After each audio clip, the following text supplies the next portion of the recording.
Walter Jenkins ist ein erfahrener Ranger, der allein am Rande des Okonyima-Wildreservats in Namibia lebt.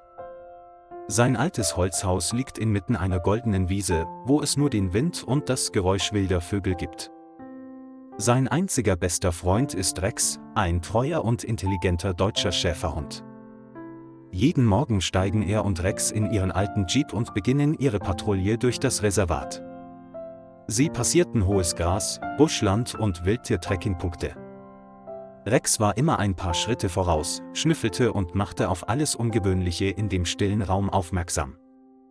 Abends aßen die beiden Freunde oft gemeinsam auf der Veranda zu Abend, während der strahlende Sonnenuntergang auf sie herabfiel.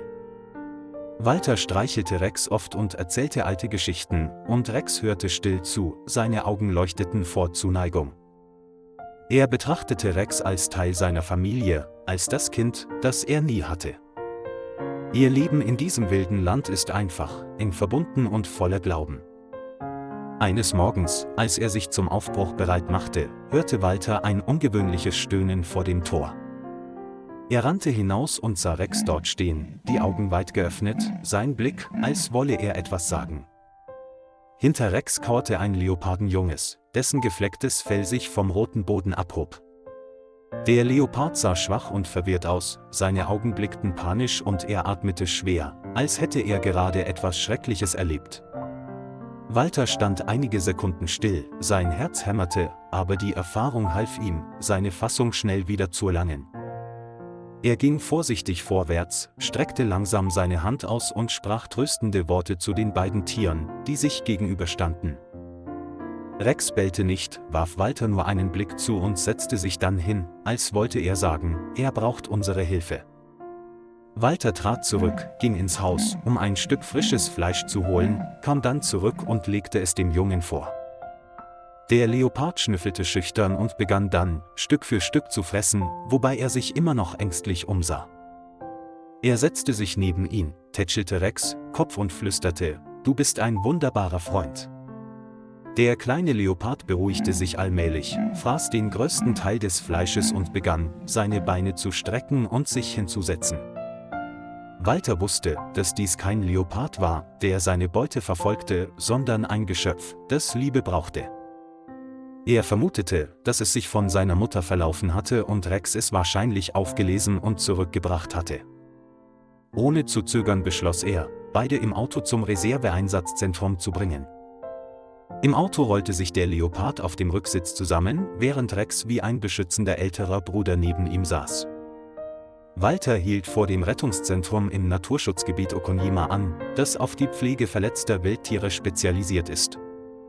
Tierarzt Ethan Muller kam heraus und war überrascht, ein Leopardenjunges neben Rex stehen zu sehen. »Wo hast du es gefunden?« fragte Ethan, während er seine Handschuhe anzog und sich dem Leoparden näherte, um es zu untersuchen. Walter schilderte den gesamten Vorfall, von Rex' Stöhnen bis zu seinen flehenden Augen. Ethan untersuchte ihn eingehend, keine Verletzungen, nur Dehydrierung und Müdigkeit. Körperlich in Ordnung, nur geistig instabil, schloss er, als er den Leoparden betrachtete, der neben Rex' Füßen lag. Die Ranger im Zentrum diskutierten und erwogen die Möglichkeit, es freizulassen oder in einen Quarantänebereich zu bringen. Doch Walter schlug eine andere Lösung vor: Ich nehme es mit nach Hause und kümmere mich darum, bis seine Mutter kommt. Alle zögerten, doch dann nickte Ethan: Wenn jemand genug Erfahrung hat, dann du. Der Leopard wurde registriert und Milo genannt, ein Name, der »kleiner Soldat« bedeutet.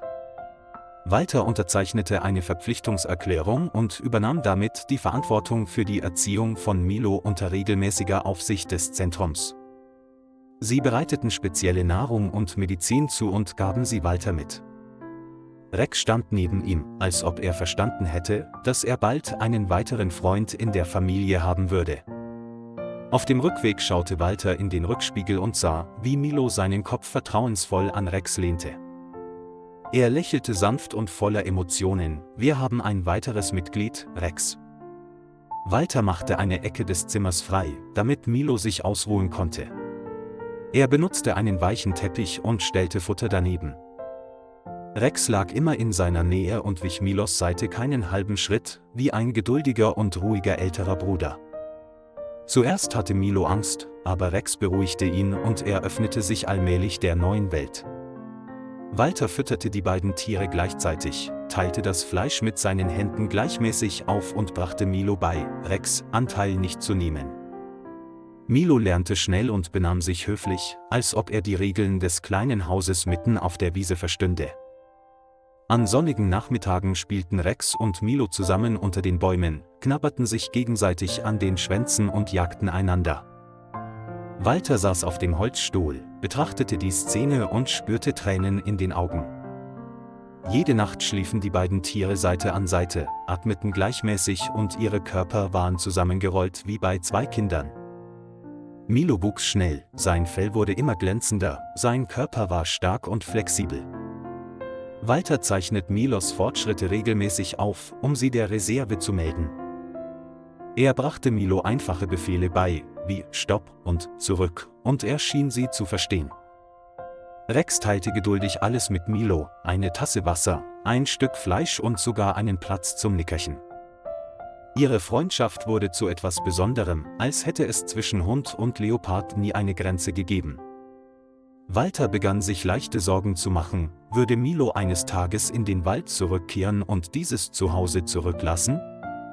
Aber jetzt liebt er sie einfach jeden Tag, als hätte er noch nie etwas anderes geliebt. 6 Monate vergingen, Milo war nun größer als Rex und seine Muskeln waren bei jedem Schritt zu sehen. Walter bemerkte, dass Milo zwar immer noch mit Rex spielte, sein Blick jedoch inzwischen auf die fernen Felder gerichtet war. Milos wilde Instinkte kamen zum Vorschein, manchmal saß er stundenlang da und beobachtete den Sonnenuntergang und den Wind. Milos Mutter ist noch immer nicht aufgetaucht und alle Versuche, sie aufzuspüren, waren erfolglos. Walter wusste, dass er Milo nicht für immer behalten konnte, doch der Gedanke an die Trennung schmerzte ihn im Herzen. Er rief Ethan an und erklärte ihm die Situation und seine wachsenden Sorgen. Ethan und die Ranger gingen zum Haus, untersuchten Milo und stimmten zu, ihn ins Reservat zurückzubringen. Sie richteten ein halbwildes Gehege ein, das über natürliche Barrieren verfügte und von Kameras überwacht wurde. Rex sah Milo mit traurigen Augen beim Einsteigen ins Auto zu, während Milo seinen Kopf zurückdrehte, als wolle er sich festhalten. Walter beugte sich hinunter und tätschelte Rex' Kopf, wir haben das Richtige getan, nicht wahr? Das Auto rollte und brachte Milo von der vertrauten Veranda zurück in die Welt, in die er gehörte. Das Schutzgebiet bietet Milo einen separaten Bereich, der groß genug für Bewegung und Akklimatisierung ist. Es leistete zunächst Widerstand, verweigerte die Nahrungsaufnahme und stieß ständig leise Heuler aus, die durch den Wald hallten. Doch dann akzeptierte Milo es allmählich, begann, am Zaun entlang zu laufen und lernte, mit der wilden Welt zu leben.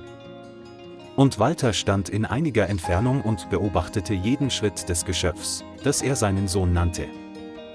Im halbwilden Gebiet wird Milo von den Rangern in Pirschtechniken, Baumklettern und natürlichen Reaktionen trainiert. Milo wird eine Roboterbeute zum Üben gebracht, die Interesse und schnelle Reflexe zeigt. Walter und Rex kamen immer noch oft zu Besuch, und jedes Mal lief Milo herbei und leckte ihnen leicht die Hände. Rex und Milo lagen auf dem Rasen und spielten wie zuvor, trotz der Veränderungen, die die Zeit bei beiden bewirkt hat. Walter brachte manchmal ein Stück frisches Fleisch mit und Milo aß es immer dankbar. Ranger sagen, Milo mache schnelle Fortschritte und könne bei guter Pflege wieder in die Wildnis entlassen werden. Walter sagte nicht viel, lächelte nur, aber seine Augen waren jedes Mal rot, wenn er ging. Rex blickte während der Fahrt immer wieder zurück, als ob er sich fragte, ob er Milo morgen wiedersehen würde. Die Zuneigung zwischen Menschen, Hunden und Leoparden hat in der Natur alle Artengrenzen überschritten. Es ist ein Beweis für reine Liebe und Empathie zwischen scheinbar weit voneinander entfernten Seelen. Selbst wenn Milo eines Tages in den tiefen Wald zurückkehrt, wird die Erinnerung an dieses kleine Dach immer in ihm bleiben. Walter und Rex leben noch immer in den goldenen Feldern und bewahren ihren Glauben an die Wunder der Natur. Ihre Freundschaft ist für immer eine sanfte Symphonie zwischen Menschen und der wilden Welt. Lieber Freund, vielen Dank, dass Sie sich die Zeit genommen haben, unsere Geschichten zu verfolgen. Wenn Sie es interessant finden, vergessen Sie nicht, den Kanal zu liken und zu abonnieren, um uns in den nächsten Folgen noch mehr zu motivieren.